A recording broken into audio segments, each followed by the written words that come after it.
Good morning, and thank you very much. Allow me to thank the Board of Regents of the University of Nebraska and Chancellor Christensen for this prestigious honor and recognition to a man living in the mountains of Nepal who until the age of 30 never even thought he would ever study and graduate from an university in America. Until I was 30, little did I even know where in the world Kearney, Nebraska was.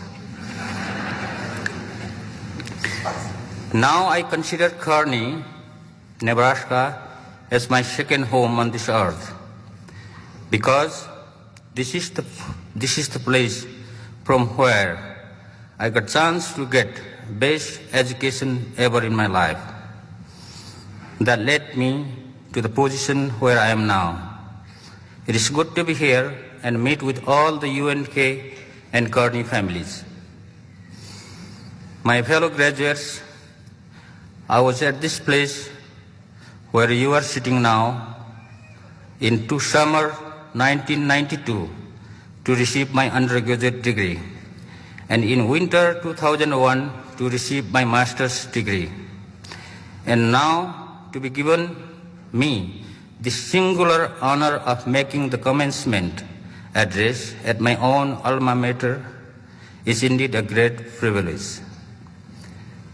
Please allow me to reflect on what I have called the journey of 1,000 miles towards my dream of a lifetime. It is said that journey of 1,000 miles starts with the first step. But how does one start the first step? Which direction, what purpose, and what speed does one travel this long journey? I think the first step in this journey of 1,000 miles starts with a deep desire to do something either for oneself or someone else. Most people call this desire a dream or vision.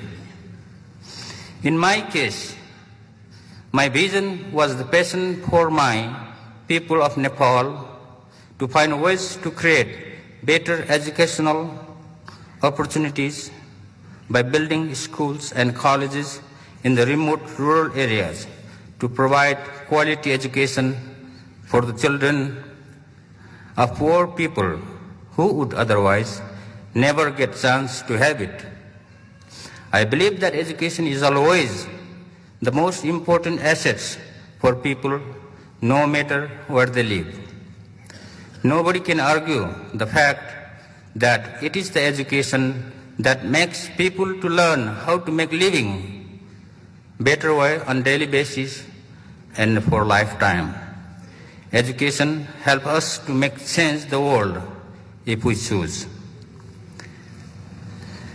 Let me share today all the lessons that I learned in trying to simply move forward with my vision.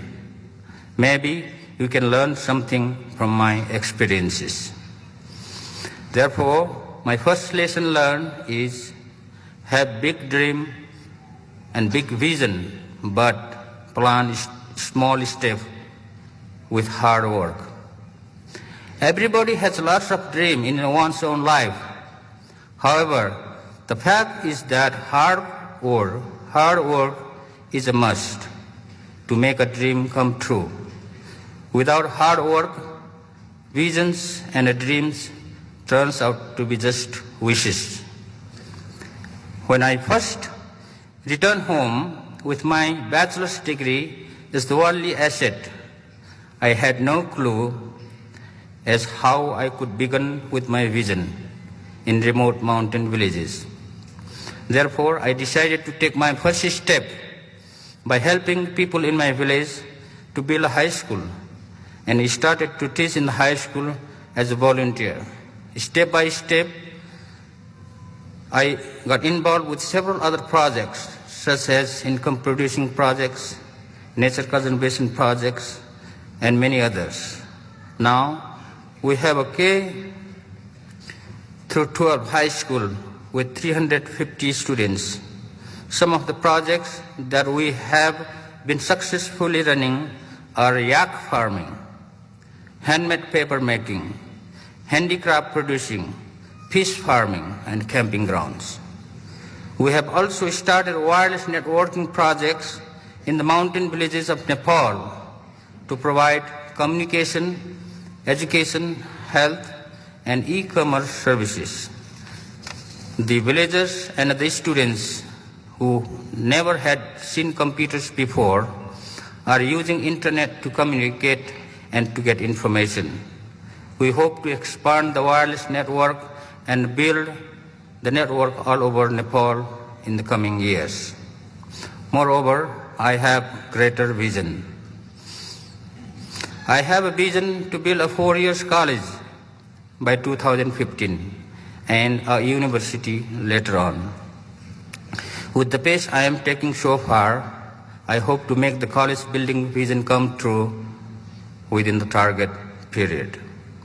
Second, be positive and always look forward. Being positive is a mindset. Nobody can teach it. You have to learn it by yourself because it is an attitude of life. If you have a vision and a great dream, you must have to have a positive attitude in life. The reason is because journey of 1,000 miles is not always uphill or downhill. There are many ups and downs. During the uphill time, if you say yourself, there is no way I will be able to do it, you will never be able to do what you want to do. I had many difficult times too. As I mentioned earlier, I did not have any idea what I can do. I did not have any money to start a project.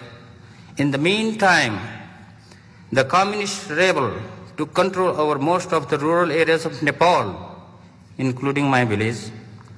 The communist rebels used to come frequently to the village and take control over the school ground for their parade and speech. However, I always thought positively and moved forward, hoping to find some solution to face the challenges and the difficulties.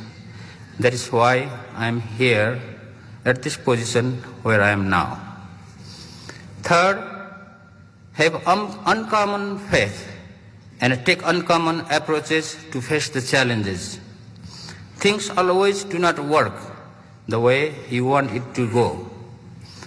There comes difficult time and unusual situation that usually people don't need to go through.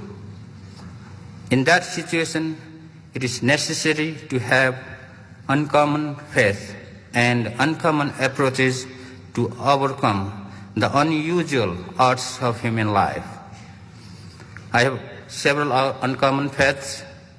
My first uncommon faith was trying to find ways to build better schools and colleges in the area where there are no roads, no power, and most of the people living there are subsistence farmers.